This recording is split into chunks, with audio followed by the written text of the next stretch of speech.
I cannot, for the life of me, put myself through the process of re-editing my PhD thesis, no matter how small the edits may be, because this is painful. The very fact that I have to put myself through a process with a publishing house, changing this thing in order for it to be published, to then produce a token of my own pain and trauma that I will then probably also have in my office and at home. No, I'm not going to do this.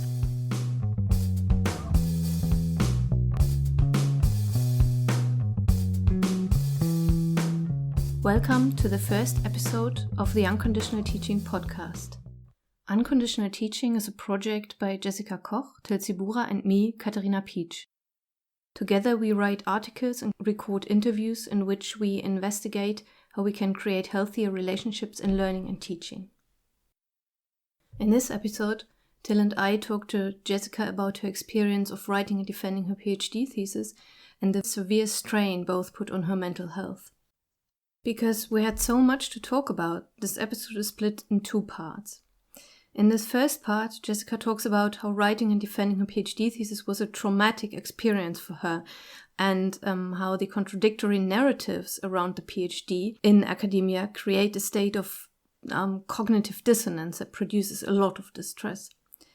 We also talk about the conflicting demands of publishing the PhD thesis that come after writing and defending it, and last but not least, why Jessica doesn't want a published copy of her PhD anywhere near her.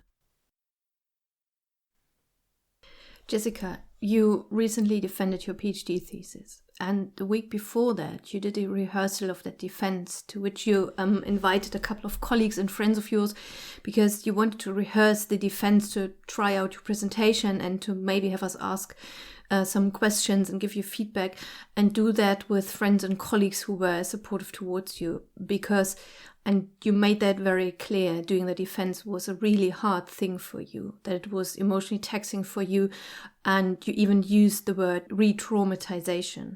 You said that having to go through the thesis defense felt like you were being re-traumatized. Using a term like this for a thing like a thesis defense might seem overly dramatic, but I know that you have very good reasons for using such a dramatic term. So when you talked about it like this, I was instantly thinking, why are you using such a dramatic term? How did this experience actually feel like to you? Why did you use this word?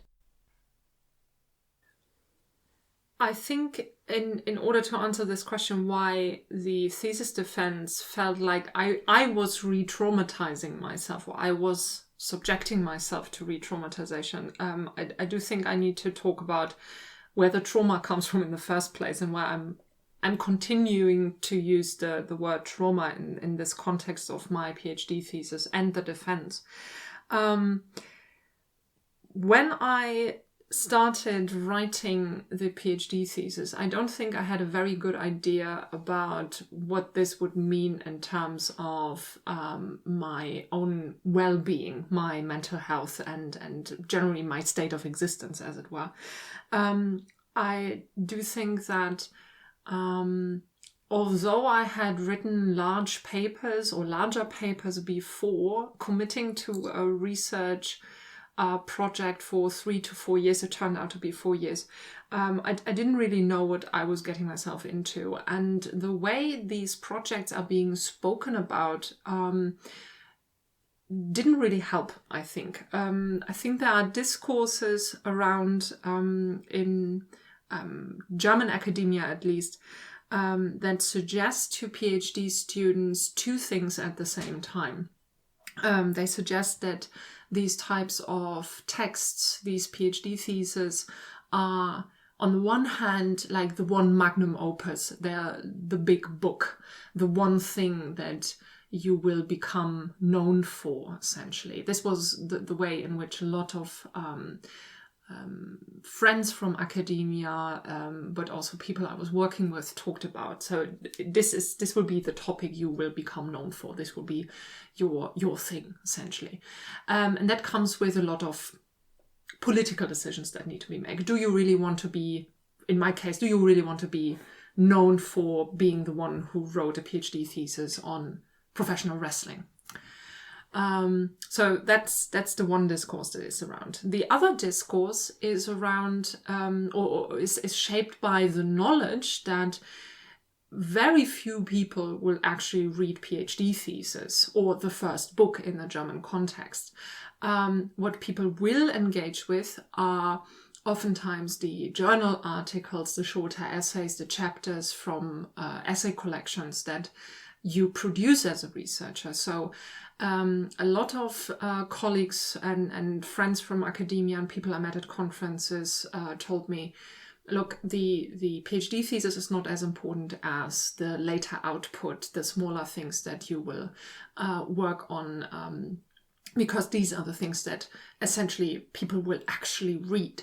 So the PhD thesis is nothing but, so went the narrative, is nothing but you showing that you're capable of participating in academic discourse. And the issue that, or one of the many issues that I had with these two conflicting types of narratives is that I believe that they're both true and both wrong at the same time. And there's no way of resolving this for the individual who's trying to write a PhD thesis in German academia. So I felt like in the thesis defense, when I was in the thesis, when I was writing the PhD thesis, I was in this constant state of cognitive dissonance. And that was, apart from some other things that that happened to me during my PhD thesis, this produced a continued state of distress.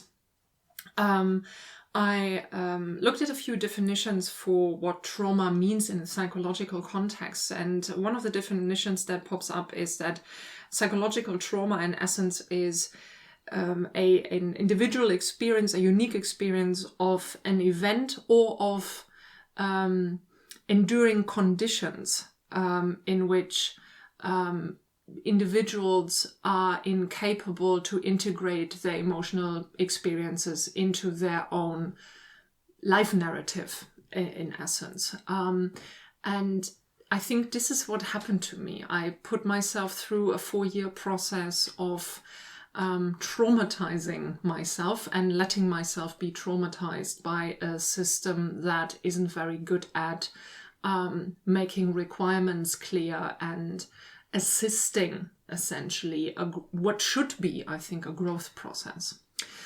And when I went into the thesis defense, or the preparation phase for the thesis defense, I realized that I'm doing this again, essentially, just on a different scale. I'm not writing, but I'm preparing something. I'm preparing a big talk. And that, in essence, produced similar cognitive dissonances. So, for instance, the idea that on the one hand, people keep telling you this is not an exam, this is just a formality. At the same time, there are forms out there and regulations that explicitly state this is an exam and this has certain requirements and certain regulations and certain structures that need to be abided. And if you constantly hear these two conflicting narratives, this is bound to mess with your mind. It certainly did with mine. Yeah. I think this applies to a lot of things that students in general, whether it be BA students or PhD students and everyone in between, goes through at university. I think that this is a system which puts people into contradictory subject positions all the time. Think about how on the formal level, grades and Studienleistung at Bielefeld University at least are the only thing that the transcript, so the tangible result of your studies recognizes and records. So on the one hand, students are being told by the system, this is what matters here.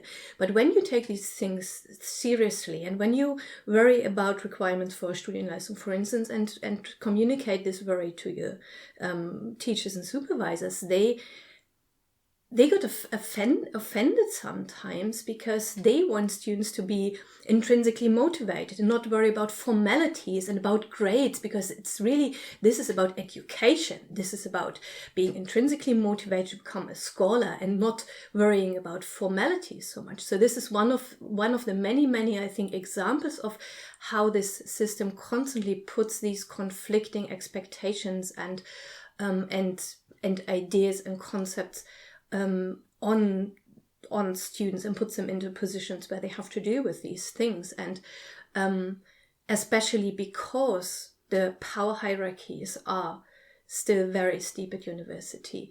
I think, or the way I think about this, for me, it makes perfect sense that a lot of the mental health issues we are seeing in students are symptoms of them having to deal with these conflicts. And that you mentioned cognitive dissonance makes perfect sense, because this is, of course, one of those psychological terms that's being used for causes or factors that cause psychological or mental distress. Yeah. I think it's super important to keep in mind that these cognitive dissonances are not just in inverted commas an academic problem, in a sense of that they are purely theoretical or logical issues that need to be resolved via, changing regulations or something like that. But the way in which these regulations that are meant to test your academic and intellectual prowess, I'm using this in inverted commas, are meant to work. I think they have inscribed in themselves a strong tendency to produce effects that lead to mental health issues.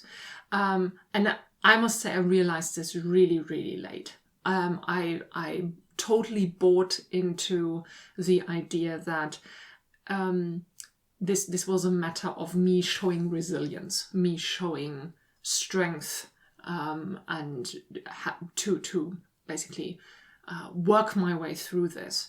There's a lot of discourses involved that have to do with wasted potential. You have to do this to unfold your true academic potential, and we want you to succeed in this and all of this. And I wrote about this in one of the entries on the webpage. And because of these narratives, I realized relatively late that what I was feeling was actually dangerous. That the way in which I was meant to be tested with this Ph.D. thesis and later on with the defense put me in a state of mind that was so dangerous to not only my sanity but also my life. Essentially, I became very, very depressed. And right before the thesis defense, this I think was the most obvious to me, because in the weeks leading up to the thesis defense, after I thought I had the worst things completed, so handing in the PhD thesis, I thought, I'm done now. The rest is going to be a walk in the park. And then this feeling of depression slowly crept back, and I felt bitter and angry. And then at the same time, I was so drained of energy. I was really, really empty. And in the 2 days before my defense, I was just numb. I was just really, really numb. And that scared me so much, because I'm a very lively person. I talk a lot, I feel a lot, I cry a lot, I laugh a lot. That's who I am. And these 2 or 3 days of absolute numbness, of not being able to feel anything, that's so unlike myself. And I recognized it because I was already in therapy then. I recognized this as a resurgence of my depression. And this is where I thought, okay, this is actually me re-traumatizing myself. This is me doing the same thing again to myself that I already did over the last 4 years. And it was so important to me to acknowledge that and to then say, okay, I need to remember this, and I'm never going to do that again because it's so dangerous. I mean, we talked about this before a little, that part of the pressure is a systemic and fundamental contradiction between two signals, being a scholar on the one hand and being an examinee on the other hand.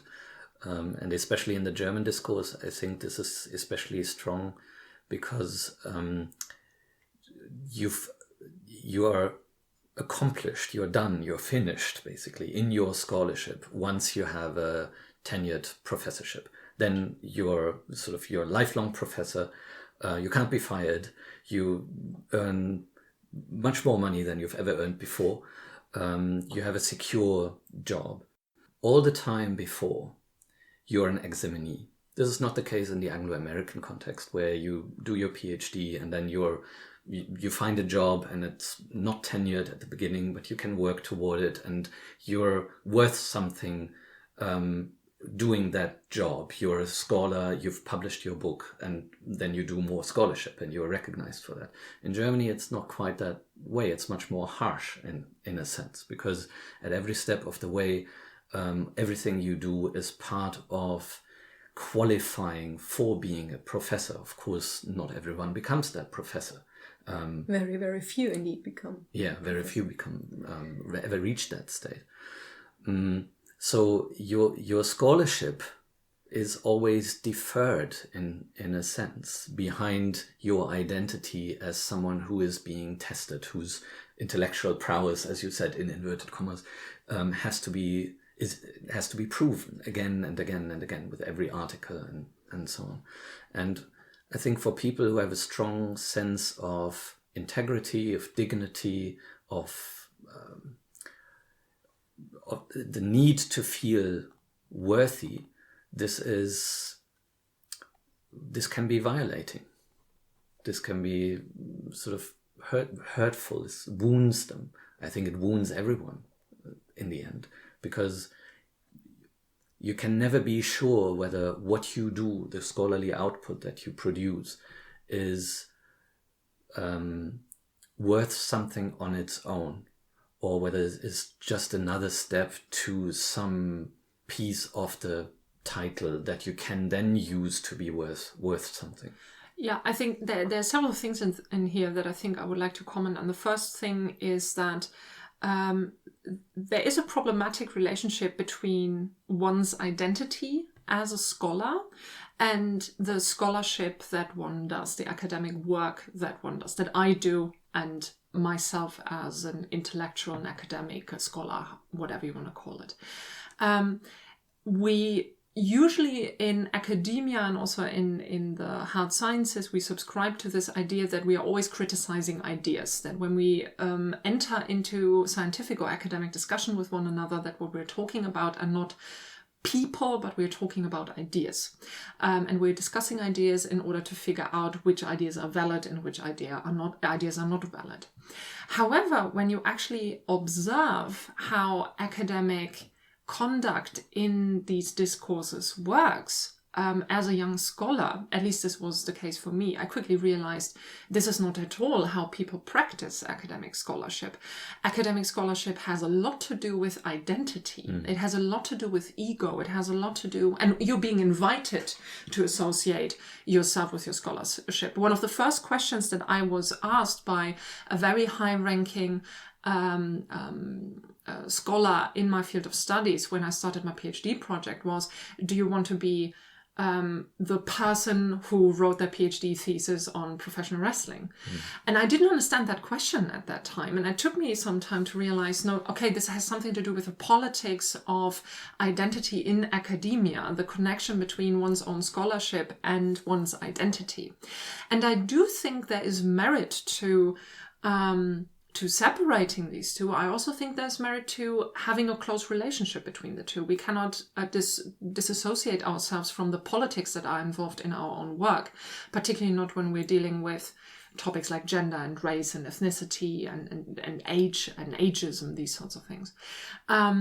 However, I do think in the context of being examined constantly, this becomes a huge issue, because how can we make a point about this actually being about testing of academic and intellectual prowess when at the same time we basically argue that whether or not you make it is a matter of resilience, for instance. I think this is one of the major issues that I think I have. This idea of, on the one hand, we put forward the idea that we are testing you for whether or not you are able to participate in an academic discourse as a scholar, not as a person, not as a private person. Simply, we're testing your skills. On the other hand, it has something to do with your psychological makeup, your resilience, your stamina. And that's one other cognitive dissonance, particularly when it comes to the thesis defense, when you actually have to engage and talk to people. And it doesn't matter how nice the people are to you. I mean, I had very, very nice examiners who were like super friendly, and I had fun, they had fun in the main defense. But that didn't have any bearing on whether or not this was a painful experience, because the pain does not necessarily come from whether or not you're being treated well, but comes from the very makeup and from the very framework, the discursive framework of these tests. And the second thing that I would like to briefly comment on is this sense of a lack of a lasting accomplishment. This is what strikes me the most about this whole thing. You work for 3, 4, 5 years sometimes on a project, and you produce this long text. And I think most PhD students are actually, I hope at least, are proud of the idea that they put forward, of the scholarship that they do. But even before we hand in this paper, more accomplished or more experienced researchers who already have their PhD, who may have a position as a professor already, will ask questions that have nothing to do with the PhD thesis, but with what comes after the PhD thesis. I was being asked very, very early on at conferences, at German conferences, about what I planned on for my second book, so the requirement for becoming a professor. And I was completely confused by that question. First of all, because I realized relatively quickly that I wouldn't want to aim for a professorship in the German academic context. And secondly, because I was still in the early phase of my PhD thesis. I wasn't even considering anything else yet. And then also these questions of, but what positions can you actually work towards with this type of PhD? What is the next step after you've handed this in? And the day I handed in my PhD thesis, and then again on the day when I completed the thesis defense, I realized that I could wait till kingdom come and there wouldn't be a sense of accomplishment, because the moment I have the PhD, it's meaningless again, because then again I'm a rookie in a field full of rookies, full of people who have a PhD. And for the system, the next logical step is always do more, work more, new project, new money, new output, instead of providing any sense of relief, of accomplishment for the people who've worked years and years and years on their projects. I'm not saying become complacent or something like that, or stop working on academic ideas, but there is really nothing. It feels like there is nothing that can give you a sense of, awesome, you did something like that. I have to go outside of my academic context to find any sort of acknowledgement. People outside of academia are much, much more inclined to give me a sense of, okay, this was actually a cool thing that I did. In academia, it's a brief clap on the back and one day of drinking coffee and talking and handshaking.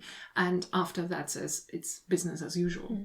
And the structure in German academia reflects that. It's very anticlimactic. You have this big day of handing in your thesis, then you have a few weeks time, then you have this big day of your thesis defense, and then you have a few more months, sometimes years, of reworking your PhD thesis for publication. And that's very much without fanfares. Yeah. So it's so weird. I don't think I fully understand what happened to me during that time. I don't think I will ever understand fully what this did to me. But I get the inkling that these weird setups that are built into the systems leave us vulnerable to work ourselves into a bad shape. Can I comment just very briefly on the publication thing? Not only is it without fanfare, but it's also attached or laden with a lot of additional demands that are extraneous to the actual scholarly work you've done. So even questions like, with what publisher do you publish? Is it a good publisher? Do you publish it just to have it published? What does the publisher say? How long can it be? What do you have to cut? How do you have to rework it? There's no acknowledgement of the work you've done, but only more demands of reworking what you already did into a state where it is politically opportune, where it is well publishable in a certain series, where it fits in the economic or in the marketability of a certain publishing brand and so on. I think this is an alienating experience on top of that. And then it takes years and years to actually publish it. Yeah. I mean, that's a very good point. You have very conflicting demands between what academia wants. I produced a very short PhD thesis with a bit more than 200 pages. Like, this is already on the lower end of the scale. But at the same time, something that goes beyond 230, 250 pages cannot be published in most Anglo-American publishing houses because they won't be bought, because they're too long. So the German Ladenhüter idea. So these are two very, very conflicting demands. And I do know of a lot of scholars who wrote their PhD thesis or even their second books, the Habil-Schrift, that were relatively long when they handed them in for grading or for acceptance by their peers, that had to be reduced significantly, sometimes by 50% in order to be published. And that's something that I find just very weird. And yes, it puts extra demands on us. And then the extra pressure of having to publish with a prestigious publishing house is something that I find, well, it puts a lot of emotional pressure on me. It certainly put a lot of emotional pressure on me. I decided very early on that I would not publish with a publishing house, but I would rather put it on our university library webpage for two reasons mainly. One of them has to do with the fact that I'm very pro open access anyway. So anyone who wants to have access to my PhD thesis can have access to my PhD thesis. So that makes sense. But the more important reason for me was that I cannot, for the life of me, put myself through the process of re-editing my paper, no matter how small the edits may be, because this is painful. It's painful. It's not that I have to cut bits out or change bits or add bits. That's not the important bit here. But the very fact that I have to put myself through a process with a publishing house, changing this thing in order for it to be published, to then produce a token of my own pain and trauma that I will then probably also have in my office and at home. No, I'm not going to do this. And I actually know of several other people that I've met and talked about who went the same way and said, no, I'm not going to do this long, strenuous road trying to publish this with a publishing house, because this will take months, maybe years to do so. I will simply use the university website, do it there. That's much faster. And then I'm finally done with this and I can move on with my life. And I'm getting emotional just talking about this right now, because this decision hurts, because there's still constant pressure from all sides, even very, very friendly pressure saying, look, but this is a good thesis. Why don't you want to publish it with a publishing house? We have this cool thing here, or why don't you ask there? And it's all fantastic suggestions, except for the fact that I'm still raw and emotionally drained, and I don't have the energy to do that, and it's would further hurt me. So these are very, very tough decisions, and I don't think that every PhD student has the energy or the mental capacity at that point in time to resist offers to publish somewhere else, even with the knowledge that this will hurt them more. Yeah, I would like to ask about this connection between, accomplishment, and why doesn't it feel like an accomplishment to you? Because having to just jump through another set of hoops, that is the publishing process and revising the PhD thesis and so on. This is only part of the whole picture, right? Because when you have gone through something like this traumatizing process and writing it, what does the actual outcome, the actual product then mean to you? I think that's a very good question. I always try to phrase it like this, or to frame it like this. The idea of, or the things that I did there, the argument, the analysis, the interpretations of my primary materials, and the theoretical work that I did, that's what I'm proud of. I'm the most proud of this when I get to talk about it to other people.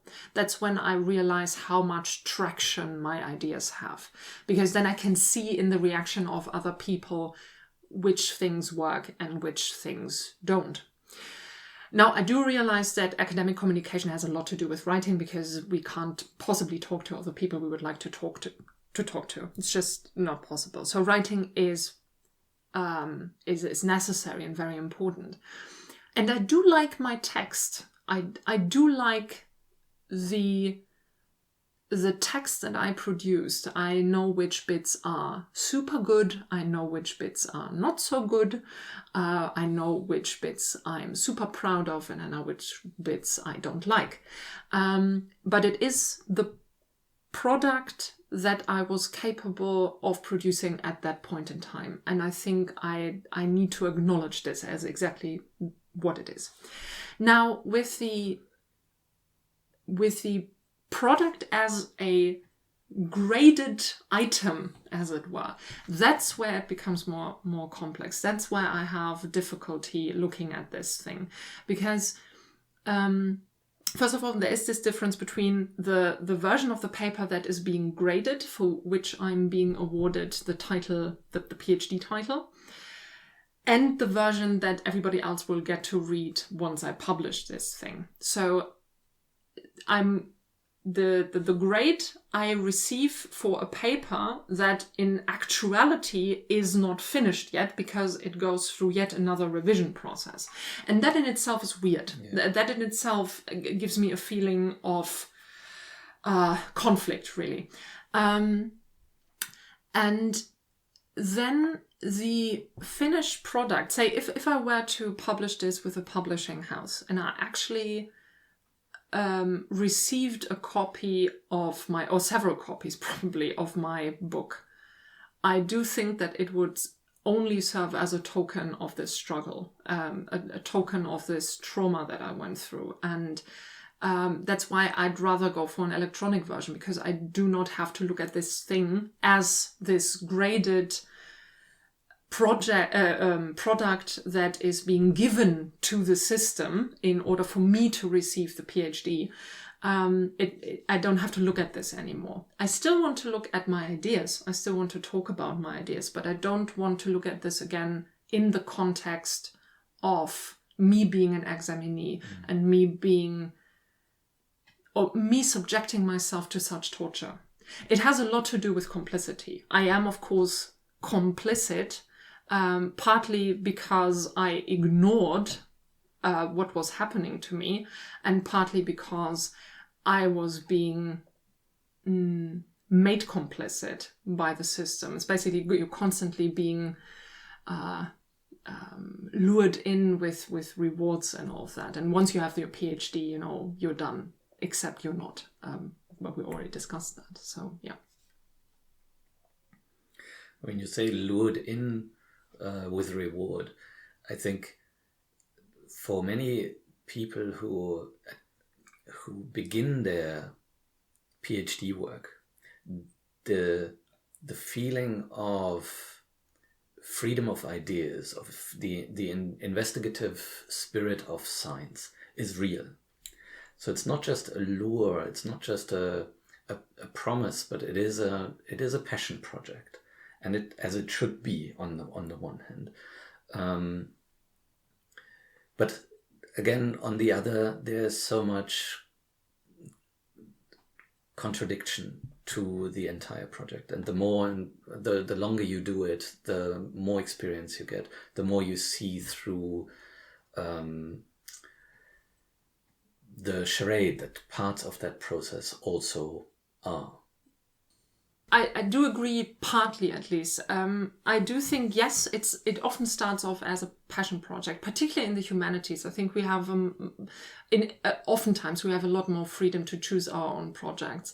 I don't think that's true for a lot of the MINT subjects, for instance, where the practice is often to hand out or to ask students whether or not they would like to participate as PhD students in a certain project.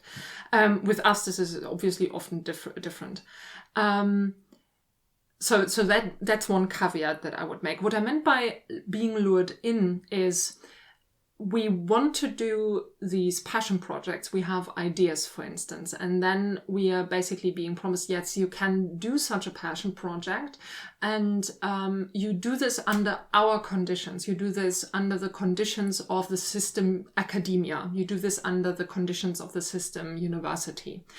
And then the moment I agree to this, without knowing it or not, I certainly didn't know that, but the moment I agreed to this, I also agreed to the every other demand that comes with doing this in this system. And I did this because it was supporting my livelihood to some extent. So I was super flattered and so honored as a super young student at the end of my master's to be approached by researchers who said, look, would you like to work as a PhD student and write your PhD thesis in one of our projects? And I was young, and I didn't know that what I was doing to myself that this was a bad idea. I wasn't in the right frame of mind. And I was just so flattered, and I thought, yes, I can write a book and I'm being paid for it. That's amazing. That's so cool. And it is, except it also isn't, because it means that time is short. Doing this in 3 years is tough, particularly because you're also working on other things. Academia as a whole requires you to put out other articles, to do teaching. Speak at conferences. Speak at conferences, exactly. Participate in other projects, participate in university politics, and so on and so forth. And you're essentially doing a lot of things at the same time. And this doesn't let up as time goes on. I mean, professors in particular feel that pressure. They're meant to do everything all the time at the same time. And for some reason, it's just assumed that this is normal, that this is the price you need to pay in order to get the PhD. Nobody tells you, however, nobody at least told me, that the PhD is not the end to the suffering or something like that. It's just, you have to get there in order to get somewhere else, to then maybe get to the point where you can have a permanent position, where you will probably work yourself into burnout. So the whole system is just weird, and I find very inhumane. It demands, the academic system as it is now, demands an inhuman amount of work and dedication of people. And it requires people to associate themselves completely and utterly with their work. And I do think that this is dangerous and unhealthy.